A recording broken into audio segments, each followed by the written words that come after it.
Salut tout le monde, bienvenue sur ce 20e épisode déjà de la série pour créer un jeu en 2D facilement sur Unity.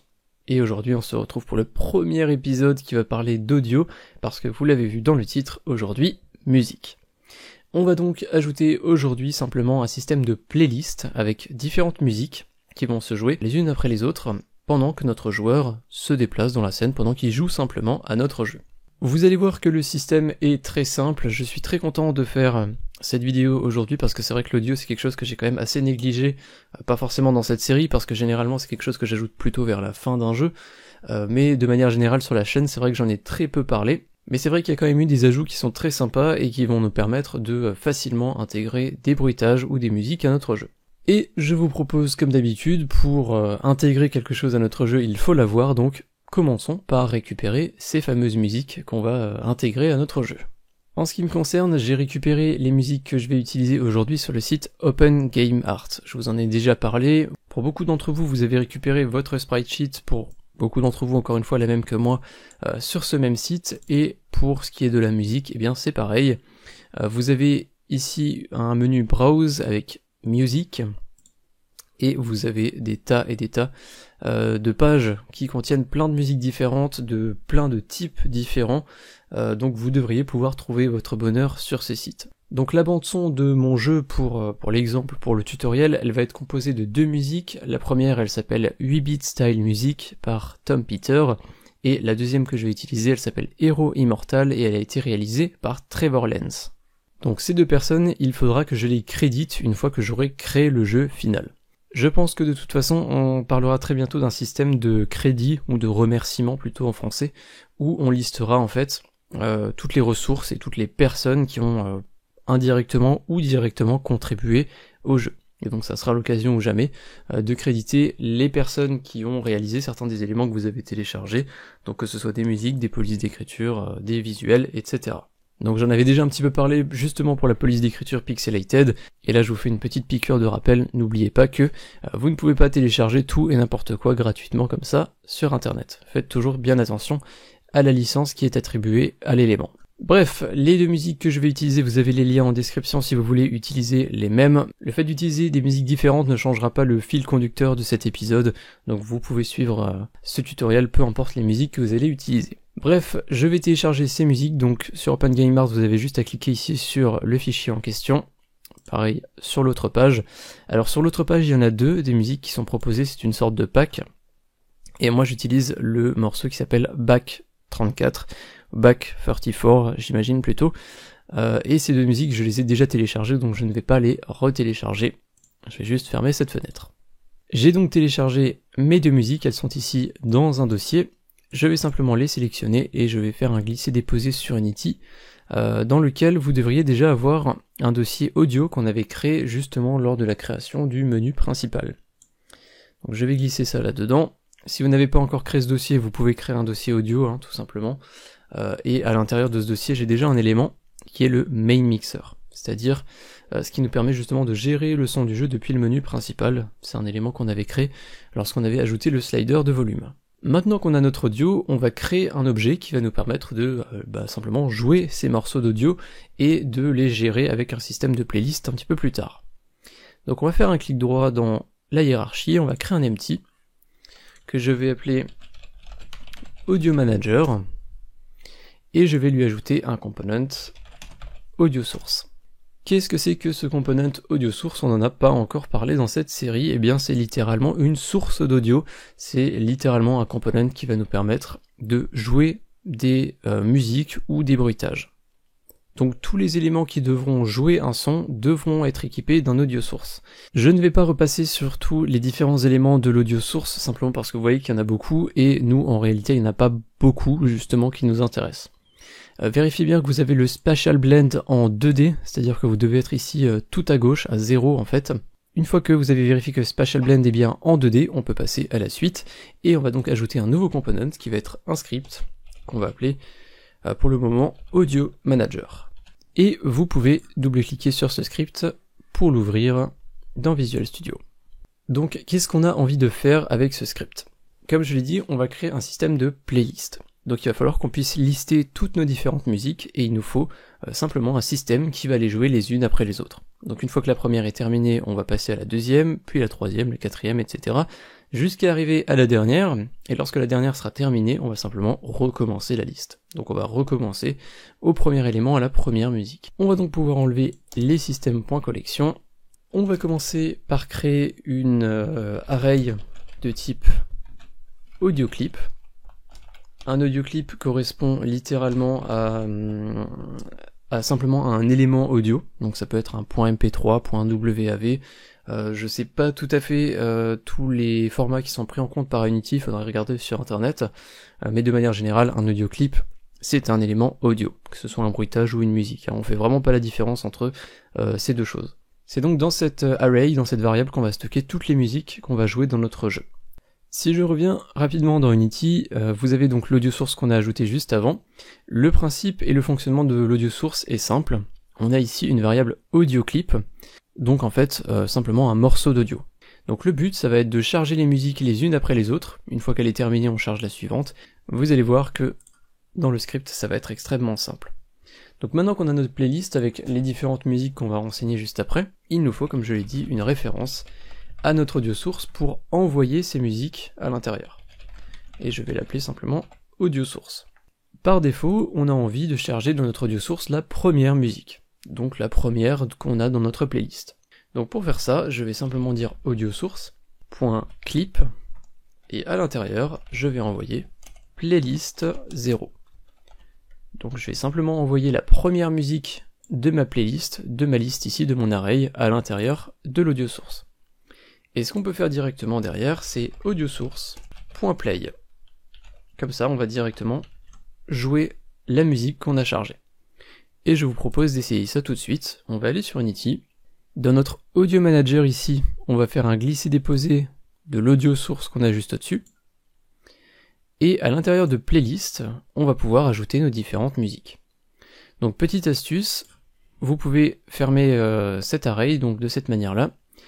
On va aller tout en haut ici, on va cliquer sur le petit cadenas, ce qui fait que ça va verrouiller l'inspector. Si je clique sur un autre élément de ma scène, vous voyez que c'est toujours l'audio manager qui est sélectionné. On va ouvrir le dossier audio, on va choisir ces deux musiques, et on fait simplement un glisser-déposer sur playlist. Et si on ouvre cet élément, on peut voir que toutes nos musiques ont été ajoutées. Donc l'ordre est important. La première musique va être jouée en premier, la deuxième en deuxième, la troisième en troisième, etc., etc. Donc à vous de voir si vous voulez un ordre particulier pour vos différentes musiques. Et là directement, on devrait pouvoir appuyer sur play et la première musique devrait être chargée dans l'audio source et elle devrait se jouer directement. Alors conseil d'amis, vous pouvez baisser un petit peu le volume si vous voulez pas vous éclater les oreilles. Si vos musiques sont fortes par défaut, vous risquez de souffrir un petit peu. Donc vous pouvez baisser un petit peu le volume ici. Et j'appuie sur play.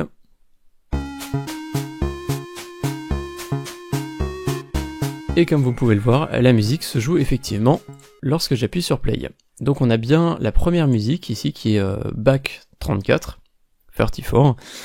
qui va être chargée, envoyée en fait dans l'audio source ici dans la variable audio clip. Et directement derrière, notre script il fait un audio source.play, ce qui fait que la musique va se jouer directement. Donc c'est parfait, par défaut on a bien la première musique qui se joue, et tout ça c'est géré dynamiquement par notre script. Donc maintenant il faut qu'on trouve un moyen pour que lorsque cette première musique est terminée, eh bien on va directement passer à la musique suivante. Et pour ça, on a une méthode qui est très pratique, ou plutôt un élément sur notre audio source qui est très pratique, c'est qu'on va pouvoir dire que si notre audio source est en train de jouer une musique, ou plutôt l'inverse, on va ajouter un point d'exclamation. Donc si notre audio source n'est pas en train de jouer un audio quelconque, eh bien cette condition va être validée. Et vu qu'on est dans la fonction update, on va vérifier en permanence si notre audio source est en train de jouer une musique, et si elle n'est pas en train de jouer une musique, ce qui veut dire en gros que la musique précédente est terminée, eh bien on va pouvoir passer à la suivante. Et pour ça, on va juste pouvoir faire une méthode qu'on va appeler play next song, donc jouer la musique suivante. On va créer cette méthode juste en dessous, play next song, j'aurais dû mettre une majuscule ici, et on va ouvrir cette méthode. Donc comment on pourrait faire maintenant pour passer à la musique suivante? On sait que par défaut on commence par la première musique, mais une fois qu'on aura passé à la suivante, on n'aura aucune idée de quel est l'index de notre musique dans la playlist. C'est-à-dire, on ne sait pas si c'est la deuxième musique, troisième, quatrième, cinquième. Du coup, il faut qu'on trouve un moyen de garder une trace de l'index de la musique qui est en train de jouer. Et un système comme celui-là, étrangement, on en a déjà fait un qui n'a absolument rien à voir avec l'audio, mais qui en termes d'algorithme ressemble beaucoup, c'est le système de waypoint de notre ennemi. Je vous rappelle que notre ennemi, on peut lui glisser un certain nombre de points de passage en quelque sorte, et l'ennemi tout seul, il va passer du premier au deuxième, au troisième, au quatrième, jusqu'à avoir fait tous les points, et ensuite il va recommencer au premier. Et nous, on va faire quelque chose de très semblable, c'est qu'on va créer une variable que je vais appeler musicIndex, et qui va être de type int, et cette variable, elle va simplement garder en mémoire quel est le numéro de la musique qui est en train de jouer. Donc si c'est la toute première, ça sera 0, si c'est la deuxième, ça sera 1, si c'est la troisième, ça sera 2, etc., etc. Par défaut, ça sera donc 0, parce que ça sera le premier élément de la liste, l'élément 0, la première musique, et lorsqu'on va appeler play next song, et qu'on va donc passer à la musique suivante, il va falloir qu'on incrémente musicIndex pour pouvoir sélectionner la musique suivante. Sauf dans le cas où on est sur la dernière musique de la liste, et donc il faut recommencer à la toute première.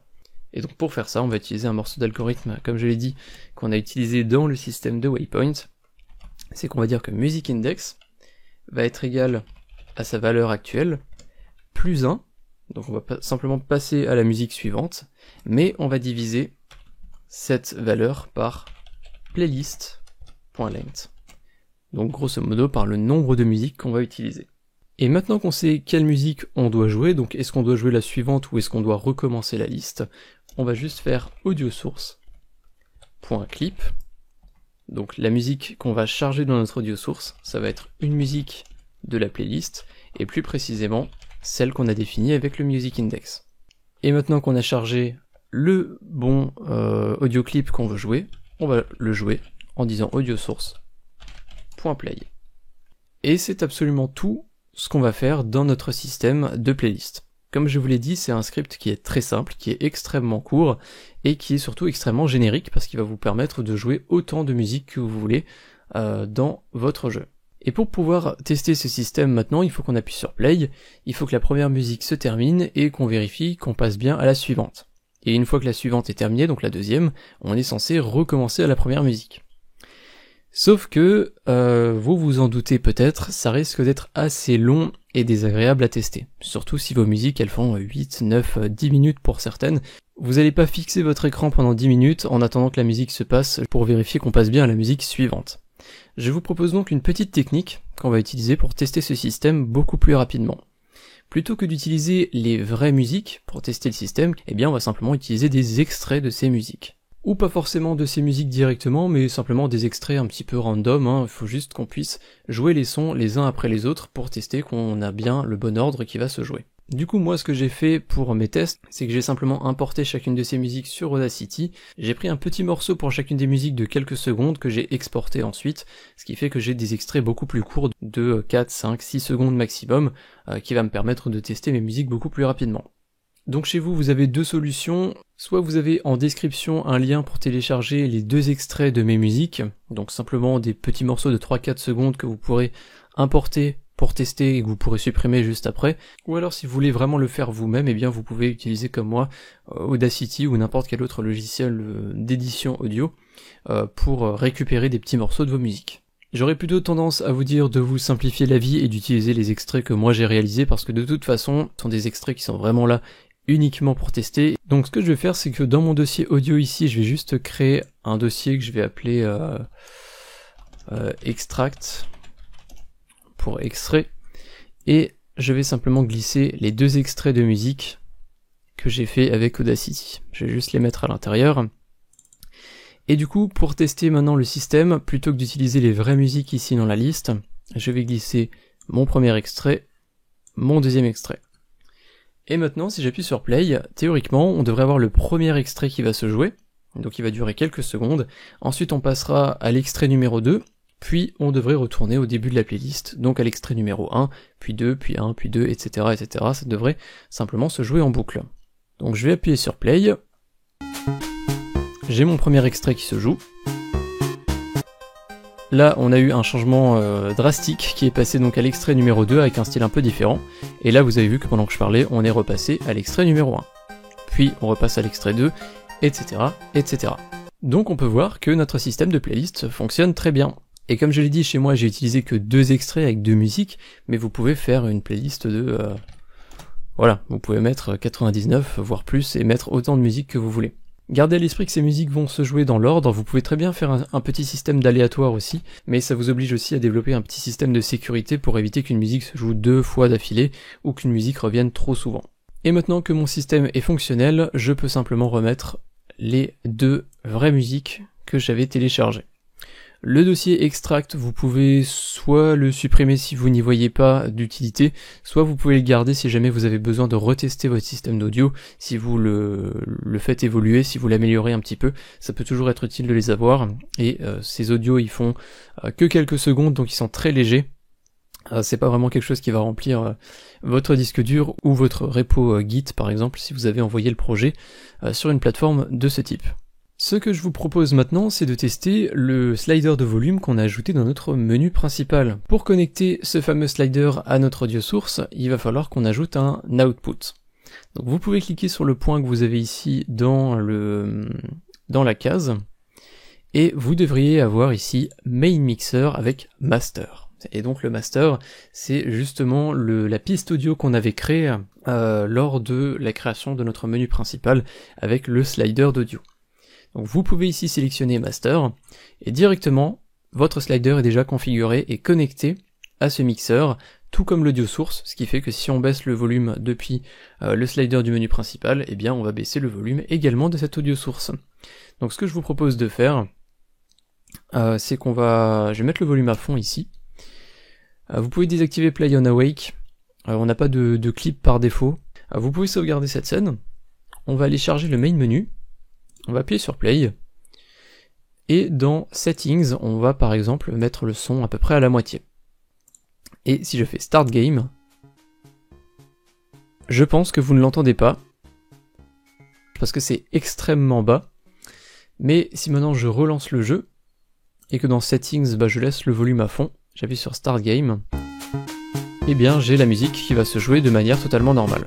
Et donc vous pouvez tester simplement en modifiant un petit peu ce slider de volume, en le mettant plus ou moins haut, vous allez voir que la musique va se jouer plus ou moins fort. Donc c'est parfait, le système de slider avec le volume sur le menu principal fonctionne pour le son dans notre jeu. À l'épisode précédent, je vous avais proposé un petit exercice pour intégrer le menu de paramètres directement dans le menu pause de notre jeu, donc ça nous éviterait de passer par le menu principal pour éviter de gérer notre audio, on aurait juste à activer le menu pause, paramètres, son et modifier le slider.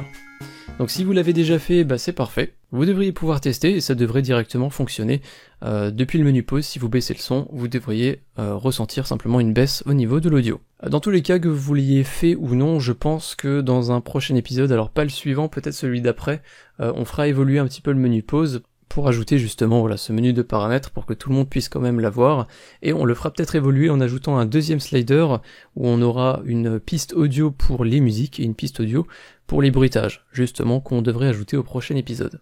Très rapidement, avant de mettre fin à cette vidéo, j'aimerais juste attirer votre attention sur un élément. Je vais appuyer sur Play, j'ai donc mon audio qui se joue, par contre si je passe au niveau suivant, vous pouvez voir que l'audio va complètement se couper. Et ça c'est simplement dû au fait que Audio Manager n'est pas marqué comme Don't Destroy on Load, il n'est pas gardé d'une scène à une autre, mais c'est quelque chose qu'on va pouvoir faire très facilement et c'est justement quelque chose que j'avais prévu. Donc simplement dans Game Manager, dans notre script Don't Destroy on Load Scene et plus précisément dans notre variable Object, on peut ajouter un élément. Donc je vais passer de 6 à 7 et je vais glisser simplement mon Audio Manager tout à la fin. Et maintenant si j'appuie sur Play, et que je passe à la scène suivante, on devrait avoir l'audio qui est gardé d'une scène à une autre.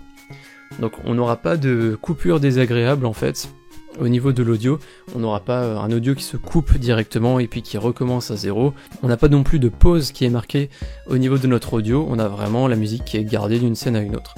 Donc on a une continuité comme ça entre les niveaux, ce qui est quand même beaucoup plus agréable que d'avoir une musique par niveau qui va se couper d'un coup et puis une autre qui va recommencer potentiellement dans un style différent derrière. Et nous arrivons donc à la fin de l'épisode 20 de cette série et à la fin de ce premier épisode dans lequel on parle d'audio. J'espère que la vidéo et le thème vous ont plu. L'audio c'est vraiment quelque chose qui n'est pas à prendre à la légère lorsqu'on crée un jeu vidéo. C'est quelque chose de tout aussi important que le gameplay et le visuel, donc je suis très content de pouvoir en parler aujourd'hui avec vous.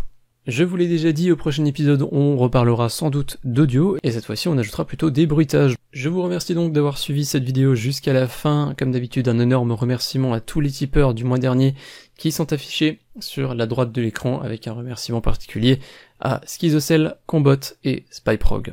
Je vous dis à très bientôt pour le prochain épisode de la série. Salut!